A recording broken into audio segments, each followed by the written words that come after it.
يا أبا مجا. بسم الله الحمد لله الصلاة والسلام على رسول الله صلى الله عليه وسلم. السلام عليكم ورحمة الله وبركاته. وردفتوتا في دعوتوتا يوتيوب يا أبا مجا فشان بغنا غانجراتن بغا وجين هرغيني جچا سغنتا كيني هرا الرتي مي هجران صلوات النبي صلوات ربي وسلامه عليه بكي تاركني اسلاما الراي غلمو هجران راي غلتي ججيرمني امتا بكي تلفو بكي امني امتا را غرا امتا بيراتي جيرم امني توكو دمي غلمين امتا توكو غلي غلمين بيرا دفو امتا رتي يچو انس هجران راي غلا هجران النبي صلوات ربي وسلامه عليه اكم بكمو نبين غدانو را دلوتا راسون كهين وسو امس ارغمو نبي ران كهين نبي صلوات ربي وسلامه عليه دور راسون كهين هندات إفهمي وني هجران را لكوفسي إيجاليف مالي وانجد وفي جيرمني هو مالي أما تقول رقم أما تقول تيوجد برفنو مالي جيرمو ونجي أمو مالي جرمي تيجيرم أنا مني أكمل تيجيرم مالي برباتشيسا وانجد وسجلت وجلال لا أبوليسك يا صاحب الدين بابيا وجنة سرت أرجمنا مي جمساتين كلت ما يسند برسا. السلام عليكم. وعليكم السلام ورحمة الله وبركاته. مي نمني جيرمني أمتا كيستي أمني هون أقول في ديمو أمتا قوتو تاعي أمن دبر فتح ولتي أتين ديمو يجون أدى مراجع دوجر أمتا كان رتي أمتا دربي في أمتا روح مالتو أدى قول أنا ما خناف. بسم الله الرحمن الرحيم. الحمد لله رب العالمين والصلاة والسلام على رسول الله صلى الله عليه وسلم. أردفتو تافي دعوتو تا يوتيوب بي رأي أبا مجا warri hordoftan nageenya rabbii isin irraa jiraatu bakkuma jirtanutti kan dhiyoos fagoos jiraatanii biyyaa falla keessa teessanii nu hordofaa jirtan guyyaan tokko jedhee lama jedhee sa'aatiinis deemee daqiiqaanis deemee barri lakkaahee bara 1442 gara 1443 tarkaanfachiisee jira. Maal fudhannee akka tarkaanfanne nuufi rabbiin qofatu beekaa jechuudha. Warra khayriidhaan xumuratee khayriitti achi tarkaanfatu rabbiin nu haa godhu. Barri numa lakkaa inuma deema. Barri yeroo dhufu hunduma isaadha. Nuti kan waggaa lakkoofna malee kan sanarra hamaatu jira. Daqiiqaan nutti lakkaaha, sekondeen nutti lakkaaha, sa'aatiin nutti lakkaaha, guyyaan lakkaa deema, torbaan lakkaa deema, jiini lakkaa deema, waggaan lakkaa deema. Amataan jijjiiramee jechuutti hin jirru sa'aatiif daqiiqaatti lakkaa. Ganamni silaadha. Galgala in deebi'uu jechuudha. Inni sila ganama jiru galgala kana dhufu darbeera wannichi darbee hanga guyyaa qiyaamaatitti walitti deebi'uu hin dandeessu jechuudha. Galmee isaadha cufatee deema. Kanaaf galmeen amata darbee cufamee jira jechuudha. Galmeen bara darbee suni karoorri ati bara sana karoorfattee kanan raawwadha jette raawwattus raawwachuu baattus inni sun cufamee jira darbee jira jechuudha. Kan baranaatu sitti banama. Galmeen akka ati dhuunfaatti ofii keetii kaa'attuu fi akka rabbii biraasii kaayame hundinuu garagaraan lakkaahaa jechuudha. Akka ati karoorfattee kana nan hojjedha jettee hanga ati raawwattee si qofa beekaa hanga ati immoo karaatti hambiftee si qofa beekaa jechuudha. Waan amataa waan kaa'attee jechuudha. Waan amataa wantati murteeffattee karoorfattee lafa kaa'atte. Kan rabbi biraa dhufe hundi isaadhaa immoo akkuma jiru deema. Wanni keessaa hafu tokko hin jiru. Maaliifi rabbiin subhaanahu wa ta'aalaa ilma namaadhaa osoo hin uumin dura waggaa 50 dura murteessee lafa kaa'ee akka wantichi raawwatamu hunda isaadha lafa kaa'ee jechuudha. Sanarra deemaa dhuftaa sana akkamitti raawwan immoo fedhii kiyya ofitti dabaltee fedhii keetti dabaltee maalan keessa raawwachuu qabaa jedheesitu kaa'ata. Kan rabbi immoo akkuma sanatti deemaa jira jechuudha. Ati raawwattee dhiiftuu ilaalu jechuudha. Numa deema malee. Kan nuti haasofnu jijjiiramni akka uumamaatti yookaan fakkeenyaaf jalqaba jijjiiramarraa haasofnee kaaneeti akkamitti akka jijjiiramnullee haasofna. Jijjiiramni dirqama. Maaliif barri kunuu dhufee barri 1442 darbee jira. Barri 1443 nutti dhufee jira. Deemee jira inni. Inuma jijjiiramaa jira jechuudha. Jijjiiramni waan dhaabbatu miti. Jijjiiramni gama rabbiitiin waan dhaabbatu yoomuu siin mari'atu siinuma deema jechuudha. Jijjiiramni nama tokko qofa irratti miti. Jijjiiramni karaa tokkorraa karaa tokkotti jijjiiramuudha. Barri tokko bara tokkotti jijjiiramuudha. Namni tokko haaluma tokkorraa haala tokkotti jijjiiramuudha. Jijjiirama uumamni kun guutuun isaadha jijjiiramaan deemaa yoo jenne kijibaa miti. Namni akka dhuunfaatitti jijjiirama, akka maatiitti jijjiirama, akka hawaasummaatti jijjiirama, akka uummata guutuutti jijjiirama. Kauniin kun guutuun isaadhaan jijjiirama. Akka nama dhuunfaatti yoo kaasnee ilaalle namni tokko dur gara haadhaa keessa ture, gara haadhaa keessaa karaa lafaatti gadi bu'ee daa'imummaarraa kaasee immoo gara guddinaatti tarkaanfatee dur wallaalaa ture beekumsa argatee beekumsa sana irraa muuxannoo dabalataa deemaa jechuudha. Kun jijjiirama ilma namaa irratti dhufaa deemu hin dhaabbanneedha.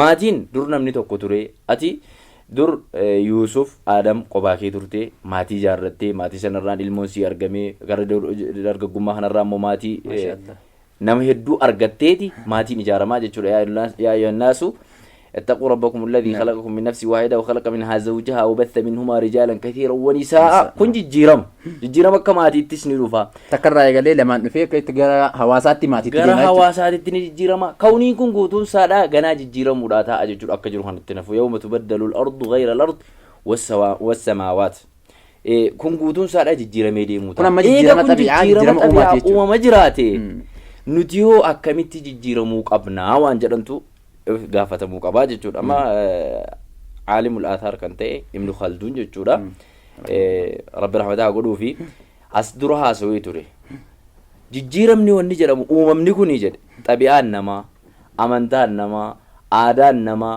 haalli namaa jijjiiramaa deema akkasuma namninis yeroon namaadhaatis beekumsi namaadhaatis naannoonis jijjiiramaatuma deema kanaaf wanni barbaachisaan jijjiirama dhufee dabru kana akkamitti akkaati hubattee itti ilaaltu jechuudha. Akkasitti fudhattee jettu malee jijjiiramichi hin dhaabbatu amma sirraa wanni hubannu daawwattoota keenya jijjiiramni uumamaa yeroo hundaa'u itti fufuu jira.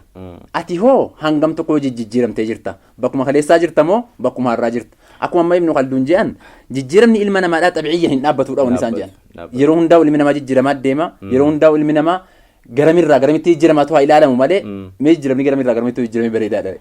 Jijjiiramni gara lamatti fuunee ilaaluu dandeenya. Jijjiiramni jijjiiramuma jedhamee ilaalama. Jijjiirama qooddee mataa isaatiitti akka jijjiiramaatti gaariidha hamaadha jechuun hin danda'amu. Maaliifi jijjiiramaadha nam tokko mathalan namni tokko barnoota tokko baratee fakkeenyaaf barnoota waa'ee fiiziksii fudhannee haa ilaallu warra keemistirii hojjetu kanaa jechuudha warri tokko fuudheeti ittiin nama diiga jijjiiramannis eega bombii uumreetii ittiin dhaloota guutuu dhabamsiisa warri tokko fuudheeti immoo xabi'aa kana ittiin fooyyessaa deemaa jechuudha xiyyaaraa tolchee akka ittiin deemudha makiinaatti tolchaa warri kaan ibsaarraa tolchee hawaasa ittiin fayyada inni kaan ibiddarraa tolchee uummata ittiin gubaa jechuudha wannichi kuni barumsichi tokko lachuu jijjiiramas barumsichi tokko garuu lachuu jijjiirameera tokko nama diiguutti fayyadame tokko nama gargaaruutti fayyadame kanaaf jijjiiramni mataa isaatitti gaarii fi hamaan qabu akka atitti jijjiiramacha sanatti fudhattu jechuudha ilaaltu manzaraa keetiin ilaalchi atitti ilaaltu jijjiirama kana eessaan geessita karaa kamiin ittiin deemta kanaaf jijjiiramni islaamummaan namarraa barbaadu rabbiin subhaanahu wa ta'ala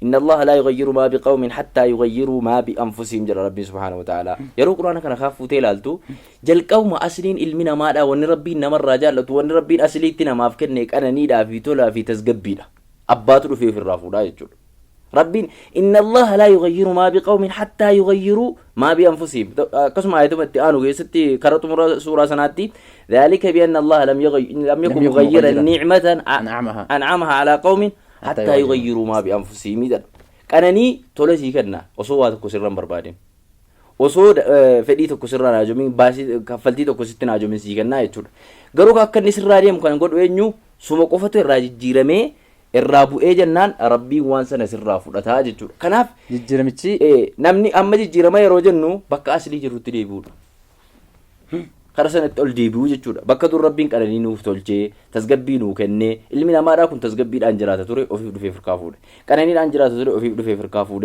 راح أنجرات توري أوفي في فركافود جتشودا مصيبة بلا دادا هجتيتي أوفي الراباسة هباب سخناف جيرا ميتشا كنا حالي نتوتيه بنوتو هما في غاري إسقودا جنتي كرا لمتي لالون دعوة تكينيا أسرتي وإني سنين جدول عن جتشودا جيرمني إن الله لا يغير ما بقوم حتى يغيروا ما بأنفسهم أسرتي وإن سنين جدول دعوة تكينيا في أردوف تكينيا يا نمني نمن جيرت يا نمني بيان جيرت يا نمني وان تكون جيرا نانوكيين جيرا لمن تهين ما تكيين جيرا لمن تهين إن الله لا يغير ما بقوم حتى يغيروا ما بأنفسهم دروف جيرو سرها جمع أوف جيري قرمتين أوف جيرا بكنا ما جيسو بربادو سنة وفي درك يرجمي بكنا من سلاتي أرجمي بربادو سنة وفي درك أبدو أرجمي يو في أتين جيرامين حواس أتين جيرو ديم تسون لفاء تملي تعباء تملي سي جيرامو دافين تاو وجون أيه جيرام خان رتي جيرام نمال رو بربادايتن جيرامني dhugaadha Namni jijjiirama tokkummaa jijjiirama jechuudhaaf jijjiiramaaf namoota ni kaa beekta. Murannaa waan adda addaa qaban namni jijjiirama kaateetuma karaa dhaabuun ni mala. Namni tokko jijjiiramni eessa jiraachuu barbaada dura? Iddoo kamiin jira eessatti jijjiirama? Dura nan jijjiirama jettee gadi jijjiiramuu dandeessa. Nan jijjiirama jettee wanta jirtu qabdu sana of duraa balleessuu dandeessa. Dura namni tokko jijjiiramuudhaaf karoora qabaachuu barbaachisa. Kaayyoo qabaachuu barbaachisa. Mul'ata qabaachuu barbaachisa. Mul'ata qabaachuu barbaachisa. Eessaan dhufee eessan deemaa jira beekuun saayida dirqamaa jechuudha. Gaafa kanarra dhaabbatee waggaa kana keessatti maalan hojjedhee dabarseen isa darbee of qoratee isa dhufuuf immoo isa darbe bara darbee sana karoora kiyya hammam tokkoon mirkaneessee hammam tokko naa milkaa'ee jira. Yoommoo guutuun isaadhaa milkaa'ee jiraate karooratti aanu keessatti kanuma fakkaata karaadhuma kana fakkaatuun akka irra fooyyessee tarkaanfatu. Yoo inni bara darbeedhaa kan jalaa fashalee yookaan immoo jalaa badeera ta'ee karoorri an karoorse sun rakkoo maal qabaa jedhee of gaafachuun mataan isaa jijjiirama. Kana barbaadaa jechuudha. Kaayyoo mul'ata qabaa. Kana laaluun dirqama ishee. Kanaaf lammaffaa jijjiiramni wanni inni duraa barbaadu jeenyummaa barbaada.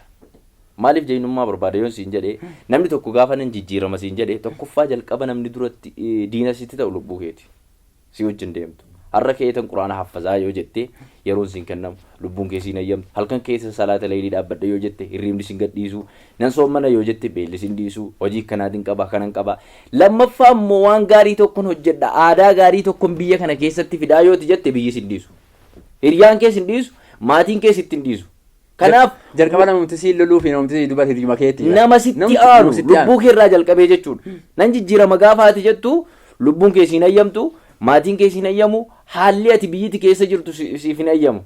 Fakkeenyaaf nabiin salawaatu rabbii wa salaamuhu alayhi namoota addunyaa kana keessa jijjiirama fidan keessaa namni jijjiirama olaanaa fidee jijjiirama milkaa'aa yeroo gabaabaa keessatti fidee nabii keenya salawaatu rabbii wa salaamuhu alayhi baratti ummanni dukkana keessa turanii baratti ummanni wallaaluma keessa turanii baratti jabaan laafaa cabsaa ture baratti qabaan isa hin qabne nyaataa ture inni humna qabu isa humna hin qabne cabsaa ture kaan bilisni gabra gurguraa ture jechuudha bara kana dhufee jijjiirama fida jedhanii nabii salawaatu rabbii wa salaamuhu alayhi gaafa isaan dhufan jalqaba namni isaanitti ka'ee mana isaanii keessaa jechuudha.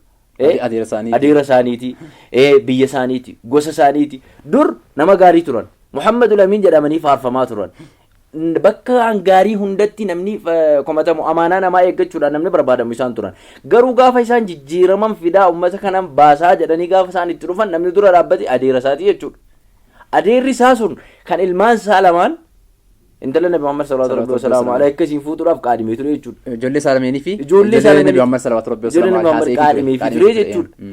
Isuma kanatu nama gaarii tureeti jechuudha. Wal jaallachuu keessaa ilmoo namarraa fuuchuu jechuun jaalalli hammaachuudha jaalalli guddisuu. Isuma kanatu gaafa jijjiiramaaf dhufee namni jalqaba dura dhaabbate isa kana. Hatta horii isaatti mana isaatirraa isa baasanii biyya isaatirraa isa ari'atanii maatii isaatirraa isa ari'atanii hamma achirraan gahan isaan godhe nabiin keenya sallallahu alaihi wasallam murannaan isaaniidhaaf duuban deebine tarkaanfataa jiran of duuban deebine rabbi tarkaanfatanii hin deemanii jaynummaa sanaadhaan rabbiinis gargaaruu wajjiniin murannaa waan qabanuuf milkaa'ina argatanii gonfatanii jechuudha. Kanaaf murannaa yoo qabaanne wanti sun galmaan geessu. Murannaa si barbaachisaa jechuudha. Lammaffaa jijjiirama yoo nan jijjiirama jettee namni tokko yaada wayii duritti amana ture yookaan beekumsaan ala beekumsi isaa irra waan ta'eef yaada tokko qabaata ture yaada sanatu beekumsa dhufee arge beekumsa biraatiin dhufee yaada kana faalleessu yoo dhufee argu duraan madhaba tokko hordofa yookaan garee tokko hordofa sodaa garee kanaatiif jecha wanta silaa beekumsatti qabu wanta silaa dhugaa arge kana amanuu fudhachuu dadhaba wanni inni sirraa barbaadu maa inni adamu ta'assubi li ra'ayi aw madhaba tokkoof wama tokkoof ta'assub waganummaa godhuu ta'uu dhabuu sirraa barbaachisaa jechuudha. Jijjiirama jechuun waan kana walitti hin deemu. Namni waan kana qabu jijjiirama fiduudhaaf jijjiiramatti seenuus hin danda'u jechuudha. Kanaaf qabaachuu hin danda'u. Yoo ta'assuba taate qalbiin kee si gurgurfama si hidhamaa jechuudha. Tarkaanfachuu hin dandeessu. Jiru namaa jiraachuu jirta malee jiru keetii miti duraanuu. Dhugaa beekuu hin dandeessu. Waa dubbattee waa qorattee dhufuu hin dandeessu. Ebelu maal jedhe ebeluun keenya maal jedhe ebelu maal jedhe ebeluun keenya maal jedhe waan jedhutu sitti dhufa waan ta'eef tarkaanfachuu hin dandeessu jechuudha. Kanaaf lammaffaa inni biraa jijjiiramni wanni nurraa barbaadu aqliin keenya kun laafaa ta'u yaada nama fudhachuu danda'u. Nama deemu yaada dhufee hundaa'u madaaltee fudhachuu danda'u. Madaaltee mizaana ofii waattiin madaaltu qabaachuu qabda. Wanni kun Rabbi subhaanahu wa ta'ala la'allakum tatafakkaruun la'allakum ta'qiluun afalaa tasma'uun afalaa tubsiruun quraan haaseeti bar. wanni qur'aana rabbiitirra jecha rabbiitirra dhugaa hin jiru. Garuu wanta hunda sitti himee ka'eeti aqlii keetiin madaaltu ilaaltu jira. Aqliin kee waan kana ni mormaa jedhee aqliitti si deebisaa jechuudha. Maaliifi aqliin ilma namaadhaa fixraa saliimaatirra jirtu waan dhugaa tokko mormitu. Kanaaf ati wanta argitu hunda saadhaahu ebelu maal jedhan namni maal laan jedhaan osoo hin tahin wanni kun maalii jettee miizaan ittiin waa madaaltu qabaachuu sirra barbaachisa. Aqlii ittiin waa fakkartu aqlii ittiin waa hundaahu madaaltee ittiin gingilchitee qabaachuu sirra barbaachisa jechuudha. Daawwattoota keenya gaa asirratti wanni amma yaanni bu'uuraa kan amma jiru jalqaba nam tokko jijjiirama fiduudhaaf kan isa dura dhaabbatu nafsii isaati. Kanaaf saabonni nabi jechuudha. Nabitu saabaadhaan jiran ogguu jirri jihaada irraa deebi'an jihaada xiqqaa irraa deebitan gara jihaada guddaatti. Jihaadni guddaan maali jennaan lubbuu ofiitiin loluu lubbuu ofii qabuu nam tokko hin jijjiirame jechuudhaaf jalqaba wanni isa dura dhaabbatu akka ofirrattis arguu jiru akka eenyurrattis beeyin lubbuudha. Namni lubbuu isaa moohatee irra dabarfate taanaan lubbuu isaa waan silaa barbaadu san dalagsiise taanaan waan silaa barbaadu agabse taanaan waan isin hin barbaanne goosise taanaan namichi jijjiiramaaf qophaa'aadha jijjiiramanii danda'a jechuudha. Inni lammaffaa akkuma obboleessi kee jee maatiidhaa fi nama sitti aanu nama kana amansiisuun jabaadha. Kaleessa si beeka gaafa jijjiirama keessa hin jirre. Warra akkanaa jara akkanaatu immoo akkana ta'uu ka'anii isaan akkanaatu immoo akkana ta'uu ka'anii siin jedha jechuudha. Jijjiiramee keessan si tuffateeti akka waan ati jijjiiramaaf hin taane hamilee si buusa. Hiriyaa akkasiitii fi saahibban akkasii ilaalchi kanaa qalbii namaa cabsee fudhachiisuu danda'u yoo fudhachiisuu hin dandeenye booda si deebisuu hin qabu irraa danda'u jechuudha. Hamma gaa asirratti wanni waa'ee jijjiiramaatiif inni irratti nabiin keenya salawaatu rabbi wasalaamu alayhi ijiraan nabii akkuma beekamu dhaloota irraa hin fuudhamne waa hunda irraa hin fuudhamne bakka irraa ka'ee yoomirraayyii gaafa ummanni islaamaa of danda'anii gad dhaabbatanii dawlaa mataa isaanii ijaarratanii sochii eegalan yaani wanni irraa eegalu taarikni barreeffamuu gaafti eegale sochii fi jijjiirama irraa jechuudha. Hijiraan bar hijiraa kan jedhamu nuqtatu tahawul min da'afin إلى دولة إلى قوة. برا النبي صلى الله عليه وسلم عليه برا مكان تران كيستي برا أمني قوتون أريه إسان كباتوري إن أدم سما تران جتشود من ساني ترى أريه ما تران هنتو ما تران عذاب ما تران أجيف ما تران أمني بكة جروتي روم فارا في قم تهداني ساني تدولا ترى قاف النبي صلى الله عليه وسلم عليه مكة راقودانا ني مدينة تقلم بودا إساني وجنين sulhii seenuu jalqaban barbaacha jechuudha manatti dhaqanii tokko waliigaltee wajjin godhuu eegalan hatta duulumti isaanitti duula nuhu duula gaafa dura akka dhuunfaatti manatti duulaa turan irraa duula akka nama biyya tokko irraa biyya tokkotti duulaa ture itti tarkaanfatan jechuudha. Duulli jalqabaa duula maatiin ijoollee isaa adabachuudha dhahu namni maasaa tumachuudha dhahuudha. Duulli irraa immoo dawlaaf dawlaa gaafa lola badrii gaafa lola uhud loloota achi booda dhufan kana yoo fudhattee ilaalte lola biyyi tokkotti humna lama walgitaa tokko wal lolaa jirutti gaggeeffamaa ture jechuudha. Achi booda sulhii wajjinii seenuu jalqaban mootummaa ta'uu isaaniidha amananii fi jiran jechuudha. Kanaaf hijiraan wanni nuti fakkeenya godhanneef yeroo hundaaf hijiraa kaafnee haasofnuu fi bara jijjiiramaati. Jijjiirama guddaa kan addunyaa kanaa fi bara dukkanaatirraa bara ifaatitti harkaanfatee hamma isaadhaa dhufee as ga'ee jechuudha. Uummata islaamaa qofaaf osoo hin tahin hattaa waan nuti har'a arguu jirru asamma kaameraa bira jiru kanarraa eegaliiti hanqa waan guddaa ifaa addunyaas godhii waan feete saayinsistee addunyaa fedhee godhi. Jijjiiramni gaafasii sun isatu jijjiirama har'aa kana ta'e jechuudha. Karaa ittiin dheeratu hamma karaan deemsaa waa'ee qaroomina islaamaa waa'ee keessa deemuu nu barbaachisa. Jijjiirama har'a lafa jiru kanaaf wanni sababaa ta'e yookaan wanni bu'uura ta'e jijjiirama nabiin salawaatu rabbii wasalaamu alayhi makkarraa gara madiinaa ittiin godaananidha. Osoo wanni sun gaafa san dhaamtee jiraatti taate addunyaan har'a sin agartan kun dukkana keessa akka jirtu akka homaa tokkotti illee hin baane akka waa tokko illee hin argine beeka. Jalqabni bu'uura waan jijjiirama addunyaa kanarratti sinarraa argitan xiyyaara godhaa waa hunda godhaa hijiraa nabiiti salawaatu rabbii wasalaamu alayhi akkamitti isa jedhuuf insha allahu ta'ala yeroo biraa waliin itti deebina hayyee. Kan immoo asirratti karaa xumuraatitti kaasnee haasa'uun nu barbaachisu egaa dhuunfaadhaan hin jijjiirama namni gamtaadhaan hin jijjiirama biyyi hin jijjiirama ka'uun hin jijjiirama wanni jiru kun guutuun isaadha eega jijjiiramuun isaadha waan hin hafne. Qadarii hatmii waajiba waan dirqama waan ta'eef sirratti deema waan ta'eef jijjiiramichi kun dhufee osoo sin jijjiirin ati jijjiiramichitti fayyadamuu sirra barbaachisa. Kanaaf dhaamsi nuti dhaamnu yaa shabaab yaa namni shabaabummaa qabdu yaa namni umrii dargaggummaa keessa jirtu namni yeroo kana qophaa jirtu jechuudha. Yaa obboleettii kiyya taate inni haadha manaa taatee jirtu inni abbaa manaa taatee jirtu inni immoo aangoo biyya qabaattee jirtu inni imaama taatee uummata dura jirtu inni wama qabdu hundaan uummata tajaajilaa jirtu. Arraa niyyaa kee jijjiirrachuuf sirraa barbaachisa. Tokko niyyaa jijjiirrachuu, hojii kee jijjiirrachuu, kaayyoo kee jijjiirrachuu, fooyyeffachuu, kaayyoo gaarii yoo qabaatte kaayyoo irra gaarii. Siluma jijjiirama kan jedhamu jijjiirama kara tokkorraa jijjiiramuu waan ta'eef yoo tokko gaarii jijjiirama waan gaarii irra jiraatte irra gaariitti tarkaanfachuu, yoo hamaarra jiraatte kara gaariitti, yoo gaarii irra jiraatte kara gaariitti tarkaanfachuu jechuudha. Yoo karoorri ati yeroo hunda baafattu siif najjahaa dhufee jira ta'ee kanarra immoo parsantii 50 ol tarkaanfatee akkasiif najja'u siif milkaa'u godhuun sirraa barbaachisaadha. Namni dur bakka hin taanetti sa'aatii kee gubaa jirtu, kan barnoota dhiiftee taa'aa jirtu, kan kalaarra deemtee waan hin taane hunda ilaalaa jirtu, kan sooshaal miidiyaa irratti yeroo kee fixaa jirtu, waan hin taane daawwachuudhaan sa'aatii 24 keessumattuu warri biyya alaa keessa jiran amma jijjiiramuudhaaf wanti isaanii baay'ee tokko bal'aadha. Dirreen isaaniif bal'aadha. Maaliifi osoo waa hunda raawwatanii, osoo hojii harkaa qabanii waa barachuu danda'u. Osoo wanta hunda, osoo wanti tokko isaan hin shaagaliin jechuudha. Akka shaamiina biroo jiran warri biyya alaa jedhan waan jaallatu gurra kaatee deemaa jedhan. Wanta jaallatu hunda isaadhaa jechuudha. Har'a biyya alaa keessa warri jiru yeroo itti intarneetni biyya keenya keessatti rakkoodha bara intarneeta fayyadamuun ofii keetiifuu damoosa ji'a tokko fixxee dhiifte yoo daataan guuttadha jette. Biyya alaa keessatti tola fayyadamta, kan maatii fayyadamta waan ta'eef barnoota garaagaraa achirraa argachuu dandeessa. Yeroo kana keessatti immoo kaayyoo kee jijjiirratu, quraana qara'uu dandeessa, hafazuu dandeessa, hadiisa hafazuu dandeessa, daawwaa dhaggeeffachuu dandeessa. Wanta barbaadde hunda isaadha. Lammaffaa namni immoo beekumsa qabu achirratti nama barsiisuu danda'a. Yeroo kana keessatti har'a tiiktookiin baname, yuutuubiin baname, feesbuukiin baname, yeroo daawwaa adda addaa kan ta'e ilaaltu namoonni isaan daawwatan wanti namoota xiqqoodha. Namoonni wanta biraa daawwatu immoo namoota viyuun isaaniidha. Kuma dhibbaan lakkaa'ama. Warra silaa daawwaa godhu waa himu xiqqoo jechuudha. Waan biraa jala deemaa jira. Rabbiin waan kanarraa si gaafata. Bara darbe yoo waan kanaan dabarsitee jiraatte bara itti aanu keessatti immoo daawwaa dhaggeeffachuudha. Waan gaarii dhaggeeffachuudha. Eenyuun hordofuu qaba. Sa'aatiin ani sooshaal miidiyaa irratti fixu sa'aa hangam ta'uu qaba. Hammam tokko na fayyadaa jira, hammam tokko na miidhaa jira. Haadhi silaahun du'a addeen qara lama qabdi. Si murtii, siif murti. Yoo ati ofiitti murachuu barbaade, yoo ittiin murachuu dandeesse ati dadhabdee si murtii jechuudha deebitee. Yeroo keessi murtii sa'a 24 guutuu irra teessee waan kanan dabarse osoo mee waan kaleessa irra ooltan ilaala. Kaleessuma sooshaal miidiyaa irra ooltan maalan irraa baradhee darbee mee jira gafu. Waan barattan waan laalte hundaahu gadi barreessiti kan afaan fayyadame, kanan fayyadame, kanan argadhe, mee waan fayyadamtee fi waan miidhamte adda addaatti barreessi ilaali. Akka tambeettu namni jiramuudhaaf jalqaba ni barbaachisu niyyaadha. Yoo niyyaan hin jiraanne yookaan murannaa hin jiraanne nabiin salawaatu rabbii wasalaamu alayhi yeroo san keessa godaananii Rabiul Awwal keessa godaanan Makkarraa gara Madiinaa jechuudha. Garuu hijiraan ka barreeffamu Muharram keessa barreeffamu. Maal yennaan yeroo Haafiz ibn Hajar akki jee gaafti nabiin salawaatu rabbii wasalaamu alayhi hijiraadhaaf muratanii ka'an Muharram keessaa.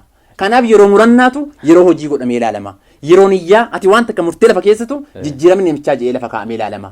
Nabiin salawaatu rabbii wasalaamu alayhi Rabiul Awwal keessa godaanan garuu Muharram irraa barreeffama jechuudha. Niyyaa isaanii santu ilaalama jechuudha. Rabbiin akka waan guyyaan sun jalqabaa ta'etti min awwali yawmin jeeje Qur'aan irratti aalimi tokko. Maal yennaan lamasjidun ussisa ala taqwa min awwali yawmin jee Rabbiin. Guyyaa jalqabaa godhe lakkaahe Rabbiin. Yeroon kun yeroo jijjiiramaa yeroo nabiin salawaatu rabbii wasalaamu alayhi jalqabaaf dhaqee masjida jaaree sahaabota walitti qabanii wajjin jaaruu nagaadhaan salaatuu eegalanii nagaan jiraachuu eegalanii da'wa gaggeessuu eegalan yeroo jijjiiramaa jechuudha. Rabbii yeroo kana min awwali yawmin guyyaa jalqabaa je amma wanni ilaalamu niyyaadha jechuudha. Namichi kun niyyaa qabaachuu qaba. Niyyaa keeti. Kanaaf baratti aanu kana keessatti maal hojjechuu qaba jennee inni dur mee bara kana keessatti bara 1443 kana hanga xumura isaatiitiin guyyaa 365 keessa jiru kana keessatti 65 jiru kana keessatti rakkataa hammamiin gargaaruu qaba. Kitaaba meeqan dubbisuu qaba. Barnoota hangamiin argachuu qaba. Ofii kiyyaa'u maalan raawwachuu qaba. Nabi sallallahu alaihi wasallam alayhi ilmi namaadha hundi ganama ni bariisifatedha. فبائع نفسه فمعتق أو موبق هذا النبي صلى الله عليه وسلم علمنا ما هندي جنما نبريسي فتا يوكاني تكو جنة تيجور غرتا ولا جنة تيمبتا ولا تكو مو بدت تيجور غرتا ولا جر يو رزقي غاتي رزقي كي حلال فيدما أولتي منا كي تباتي رزقي كي كيس أولتي وانغاري هجتا أولتي جنة بدتي قلت ماليف haraama nyaannee waan namaadhaan hannee naman hamannee bakka ta'an hin dhaabbannee ijaan waan hin taane hin deemne karaadha waan hin laallee kun hundi isaadhaatu jechuudha karoora bara itti aanu kana keessatti hammam tokko rizqii halaalaa maal hojjedheen fayyadame argachuu qaba maatii kiyya hangam tokkoon fooyyessuu qaba ilmaan kiyya maalan barsiifachuu qaba ilmaan kiyya maal dubbisuu qaban maatiin kiyya hoo maaliin yeroo isaanii dabarsuu qabu anoo ollaa kiyyaaf maalan godhuu qaba biyya kiyyaaf hoo maalan godhuu qaba lubbuu kiyyaaf hoo maalan godhuu qaba kara kamiin islaamummaan tajaajilama biyyi kara kamiin tajaajilama gaheen kiyya hoo maali jedhii of qoradhuuti wanta godhuu dandeessu bara kanatti raawwachuun qaba jedhii galmeeffadhu barreeffadhu kaadhuuti baratti gaafa guyyaan 1330 sadaffaan dhumu bira gahu deebi'iiti 40 sadaffaan dhumu bira gahu waan kana deebi'i ilaalii hammam tokko raawwadhe jira jedhiiti of laaliin siin jedhaan dhaamsin daawwattoota keenyaaf dhaamu kanu akkasii amma gaa asirratti wanni siin jiru daawwattoota keenyaaf hordoftoota keenya namni yeroon jijjiirama isaadha akkaataan jijjiirama isaadha bara tokko keessa wanni hojjetamu murteessaadha bara kana keessa maaliin hojjedhe itti hogguu lafa keessa kaayyoon kee karoorri kee maatii irratti ofirratti jiraachuu qaba jijjiiramni guutuun jiraatu kun hijira jechuun jedhan ulamaan akki jedhan makkarraa gara madiinaa dhaabbatee garuu haraamirraa gara halaalitti godaanuun waan badiirraa gara waan gaariitti godaanuun waan hin taane hojjechuu waan hin taane daawwachuu waan hin taane ilaaluurraa gara waan gaarii ilaaluu godaanuun hammallee dhaabbanne har'as numa jira gara kanatti godaanuu qabna gara kanatti deemuu qabna ka qabxii amma obboleessi kiyya kaase namni waa lama keessa yeroo hundaa'u waa lama keessa akka inni hin baane fabaa'i'u nafsahu famu'tiquha aw mubiquha waan hojjettu wanni siin jedhu waan hojjettu waan daawwattu waan ilaaltuu fi bakka dhattu hundaa'u rabbiin jaallatamoo hin jaallatu yoo rabbi jaallate lubbuu kee jannataaf gurguruu jirta yoo rabbiin hin jaallanne ibiddaaf akka gurguruu jirtu beeki daawwannaa ati daawwattu wanni ati ilaaluu jirtu yoo waan rabbi jaallatu ta'e jannataaf gurguruu jirta yookaan ibiddatti akka gurguruu jirtu beeki waan hojjettu hundaa'u madaali ilaali kaayyoo keetii walirra fidadhu kaayyoo kee sirreeffadhaan siniin jedha wassalaamu alaykum warahmatullaahi wabarakaatuhu waggaadhaan dhugahee rahmatummaa isaatiin faarfamee dhugaatti gooftaan kalqee namaa ana tamannaa liqaa akka bisalaama waggaa gahuun laaftuu sinitti fakkaatee erga barri tokko dhufee dabarfate akkuma namnaaraan baay'inaan dhalate nammeeqatu deeme duniyaarraa fe'ate jiruu kontoraataa guyyaan isaa raawwate yoo tole sammaates hojii ofii fudhate mana lamaan keessaa tokkuma dhuunfate meeqaaf qabriin chaffee jannataa itaate ni'imaa keessa ciise kanaara galfate meeqa kan qabriinsaa boolla biddaa taate hundinuu wama duniyaa irratti jaarrate hadiisa dubbate kan qawlee dhugumaa ana tamannaa liqaa bakka bisalamaa waggaa gahuu jennaan waan laaftuu fakkaate waa meeqa targame waa meeqa dhalate meeqa fayyaa dhabe aafiyaa rakkate meeqatu khasaaree waan dur dhaabbate meeqatu salphate meeqatu jallate meeqa karaa maynaa rabbiin qajeelfate meeqatu kan iyyoome kan duraan rakkate waggaan tokko laaftuu sinitti fakkaate waa meeqa hojjete khaaliq naartiif zamaa ana tamannaa liqaa akka bisalaama